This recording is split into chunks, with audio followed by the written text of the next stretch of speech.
You are watching Morning Musings with Reinhard von Hennigs, chairman and founder of Bridgehouse Law in Charlotte, North Carolina.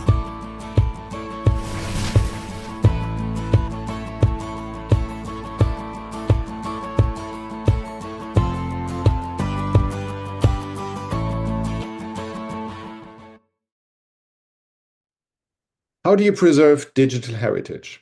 Hello, this is Reinhard von Hennigs.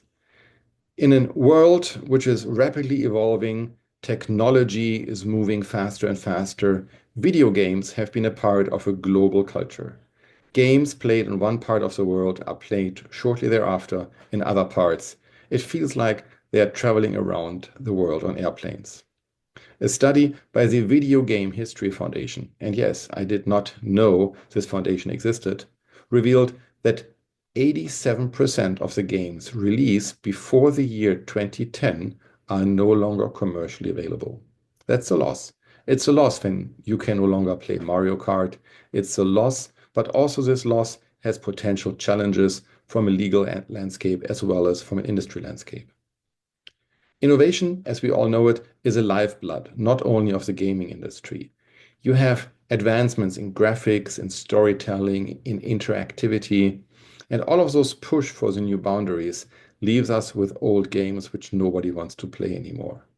Let's think about titles and games developed for platforms like on the Commodore C64 or Nintendo's Game Boy are now largely inaccessible through the legal traditional channels.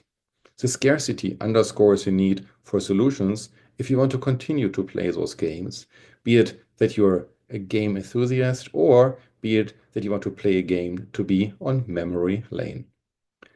Companies like Nintendo have attempted to bridge this gap by re-releasing several titles on newer systems, meaning different hardware plays older software. But those efforts are limited. Only 7% of original Game Boy games are available on more modern consoles. What happened to the rest? We don't know. Well, they are lost unless they are digitally preserved.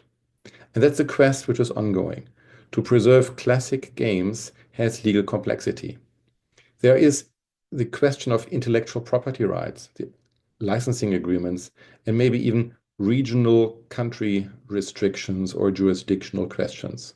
If you're recoding a game which is used on one platform and you use a different platform, who owns the intellectual property on this rewrite? Is it you who recoded it, or is it the initial owner? Who has the higher impact on that game? I wonder when we see major cases about that. Unauthorized copies of old games might circulate online, but they're in the gray area. They are often considered to be infringing on copyright laws. But organizations, just like the above-named foundation, trying to archive those games have a legal challenge. They need collective agreements.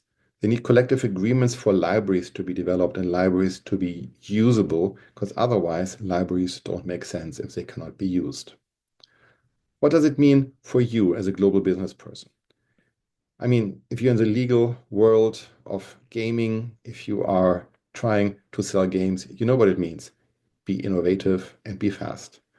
But for global business leaders, there's also a different thought. How do you balance what you see in the gaming industry, the speed, the understanding of new technology, with the need to have the framework to develop it forward? To make sure that whatever you have today is still usable in 3, 4, or 5 years, or maybe even the next year. It's almost like a fast fashion approach where the fashion from today are no longer be used 3 months later. The disappearance of classic video games from the market is also a reminder that things which are hot today may no longer be hot tomorrow. If you are running the innovation team in your firm, in your organization, think about how much are you split between tradition and innovation? How much are you able to maintain what is really you or what is really the core of the company? And how much are you driven by innovation to bring it forward? How do you balance rich heritage with fast innovation? If you have a great strategy, please let me know.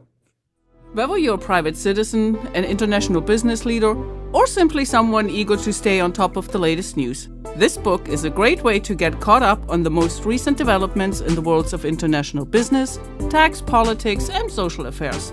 Go to morningmusings.com and order your copy today.